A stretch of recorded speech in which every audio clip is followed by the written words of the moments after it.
नमस्कार, मैं हेमंत अरोड़ा एक बार फिर आपके सामने हाजिर हूँ फूड इंडस्ट्री से जुड़ी कुछ जानकारी लेके। आज मैं आपके सामने चर्चा करना चाहता हूँ सब्सिडी के बारे में।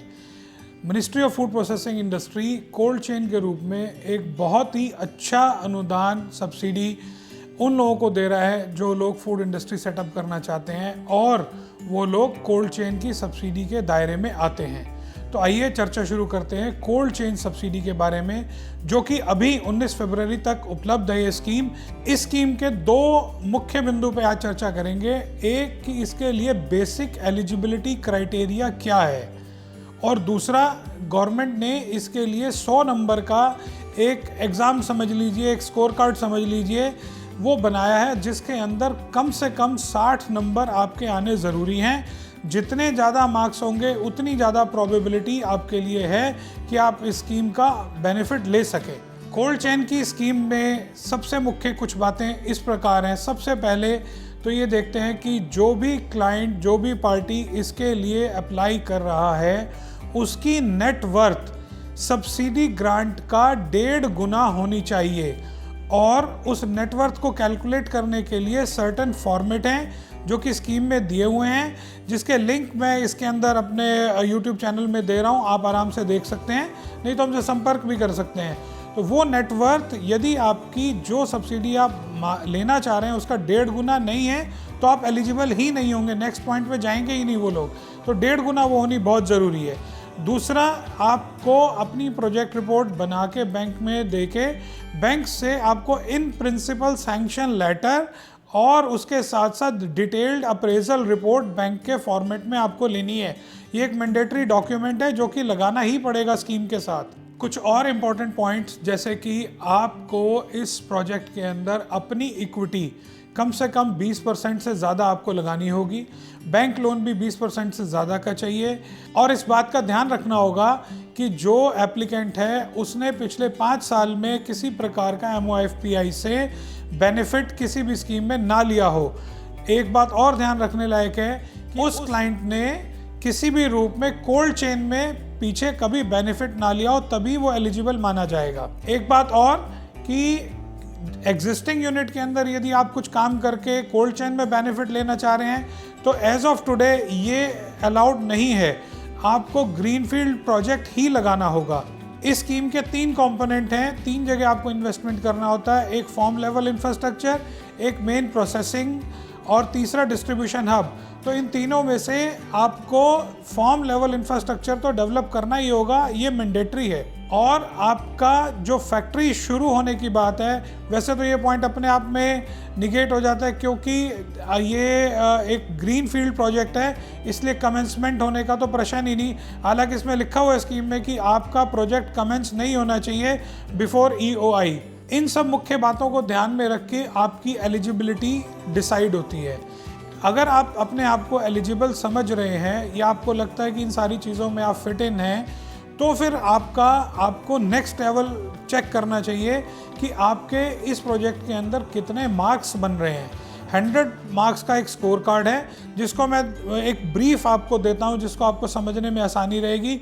जिसमें सबसे पहले वो मानते हैं कि जहां पे आप प्रोजेक्ट मांग रहे हैं, बनाना चाह रहे हैं, वहां पे रॉ मटेरियल की अवेलेबिलिटी क्या है। इस बात के लिए उन्होंने 20 नंबर दिए हैं, जिसको आपके लोकल हॉर्टिकल्चर डिपार्टमेंट से वो डाटा निकाल के उसको सर्टिफाई करा के उसको एज ए सपोर्टिंग डॉक्यूमेंट हम दे सकते हैं।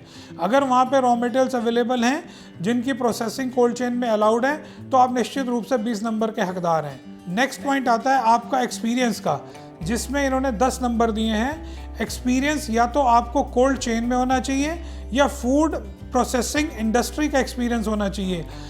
मिनिस्ट्री वाले लोग ये ट्रेडिंग को एक्सपीरियंस नहीं मानते, और जो एक्सपीरियंस का सर्टिफाइड डॉक्यूमेंट है वो है आपकी बैलेंस शीट, जिसके अंदर डिफरेंट क्राइटेरियाज दिए हुए हैं। एक लेवल तक 5 करोड़ की अगर टर्नओवर है और कोल्ड चेन के अंदर या फूड प्रोसेसिंग के अंदर है, तो वो इस चीज़ को आपका एक्सपीरियंस में काउंट करते हैं, और इसके 10 नंबर हैं। फिर 10 नंबर का एक और इम्पॉर्टेंट जो मैटर है वो है इकोनॉमिक वायबिलिटी। इसके अंदर डिफरेंट तरीके की आपकी रेशोज़ हैं, जैसे DCSR है या IRR है, ऐसी और रेशोज़ हैं जिनसे ये आपके प्रोजेक्ट की वायबिलिटी को इवेल्युएट करते हैं। और ये जो रेशोज़ हैं ये अगर सेट पैरामीटर्स के अंदर, सेट नंबर्स के अंदर हैं और ड्यूली सर्टिफाइड बाय बैंक हैं तो इसके 10 नंबर आपको और मिलते हैं। चौथे नंबर पे ये लोग ऐसी चीज़ को कंसिडर, ऐसे प्रोजेक्ट जो कि ऐसे डिस्ट्रिक्ट में हैं जहाँ पे किसी भी यूनिट को मिनिस्ट्री ऑफ फूड प्रोसेसिंग से किसी भी तरीके का लाभ नहीं मिला है, उस प्रोजेक्ट को उस डिस्ट्रिक्ट में अगर आप लगा रहे हैं 5 नंबर आपको इस बात के और मिलते हैं। MOFPI कहती है कि यदि आपके स्टेट में सेंट्रल गवर्नमेंट जिसकी ये कोल्ड चेन का बेनिफिट दे रहे हैं, इसके अलावा यदि स्टेट के अंदर आपके पास SGST का बेनिफिट हो, लैंड पे आपको छूट हो, इलेक्ट्रिसिटी में कुछ और बेनिफिट मिलता हो, सरकार देती हो, कैपिटल सब्सिडी का बेनिफिट देती हो, तो ऐसे 5 बेनिफिट्स के एक मार्क्स उन्होंने दिए हुए हैं जो टोटल में 5 बनते हैं। इसके लिए आपको अपने स्टेट की इंडस्ट्रियल पॉलिसी इसमें लगानी चाहिए और उसमें हाईलाइट करना चाहिए कि कौन कौन से बेनिफिट्स आपको दिए हुए हैं जिससे कि ये 5 नंबर आपको पूरे मिल सकें। एक इम्पॉर्टेंट बात जो आपको ध्यान रखनी चाहिए, जैसा कि मैंने पहले भी बताया था कि कोल्ड चेन के 3 कंपोनेंट हो गए, एक फॉर्म लेवल इंफ्रास्ट्रक्चर हो गया, एक प्रोसेसिंग हो गया और एक डिस्ट्रीब्यूशन हब हो गया। यदि हम तीनों जगह इन्वेस्टमेंट करते हैं, तीनों पार्ट्स में इन्वेस्टमेंट करते हैं तो हमारे को 15 नंबर अलग से मिलते हैं। इसके अंदर अगर हम 2 जगह करते हैं तो 10 नंबर मिलते हैं। फॉर्म लेवल करना हमारे लिए मैंडेटरी है, मैंने आपको पहले भी ये बात इंडिकेट की है। MOFPI की स्कीम के अनुसार यदि हम जो भी ये अपना लगा रहे हैं कोल्ड चेन के अंदर प्रोजेक्ट, अगर हम किसी प्रकार की वैल्यू एडिशन करते हैं अपने इस प्रोजेक्ट के अंदर तो हमें 10 नंबर और मिलते हैं इसके अंदर। इस स्कीम के अंदर एक जगह ये इंगित है कि आपको इस प्रोजेक्ट को रन करने के लिए यदि रेफ्रिजरेटेड वैन्स की ज़रूरत है और वो उसकी टोटल कैपेसिटी मिला के 70 मीट्रिक टन से ऊपर है तो आपको 5 नंबर इसके लिए एलोकेट किए जाएंगे। इस कोल्ड चेन स्कीम के अंदर फॉर्म लेवल इंफ्रास्ट्रक्चर के अंदर यदि हम अपने प्रोजेक्ट का मोर देन 50% इन्वेस्टमेंट करते हैं तो हमें 10 नंबर की और एलोकेशन मिलती है। और यदि इस पूरे प्रोजेक्ट के अंदर हमारी इक्विटी 50% से ज़्यादा की है प्रोजेक्ट कॉस्ट की एक्सक्लूडिंग लैंड, तो हमारे लिए 10 मार्क्स और मिलते हैं।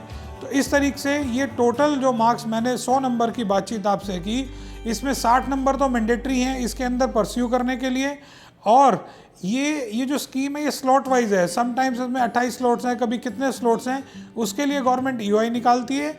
EOI निकालने के बाद इसमें निश्चित रूप से SC ST कैटेगरी को प्रिविलेज दी जाती है, उसके लिए कुछ नॉर्म्स में भी छूट रहती है और जितने एप्लीकेशंस आते हैं उसको ये लोग नंबरिंग के हिसाब से उसकी एलिजिबिलिटी चेक करते हैं पहले, फिर उसकी मार्किंग चेक करते हैं। तो जिसका ज़्यादा स्कोर होगा उसके सब्सिडी लेने के चांसेस ज़्यादा हैं।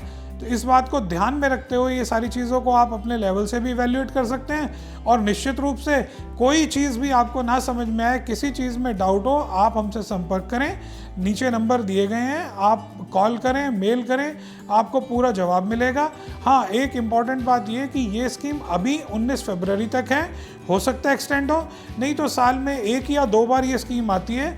ये इवैल्यूएशन और ये 100 नंबर का क्राइटेरिया जो है ये ऑलमोस्ट सेम रहता है। हो सकता है जब नेक्स्ट टाइम स्कीम आए तो उसके अंदर कुछ चेंजेस हो। आप किसी भी समय हमसे संपर्क करके इसको परस्यू कर सकते हैं। Thank you very much. आपको ये वीडियो उम्मीद है अच्छा लगा होगा। प्लीज़ इसको लाइक करें, शेयर करें और हाँ, हमारे चैनल को सब्सक्राइब करना ना भूलें। ऐसी रोचक जानकारियाँ आपको और मिलती रहेंगी। Thank you very much.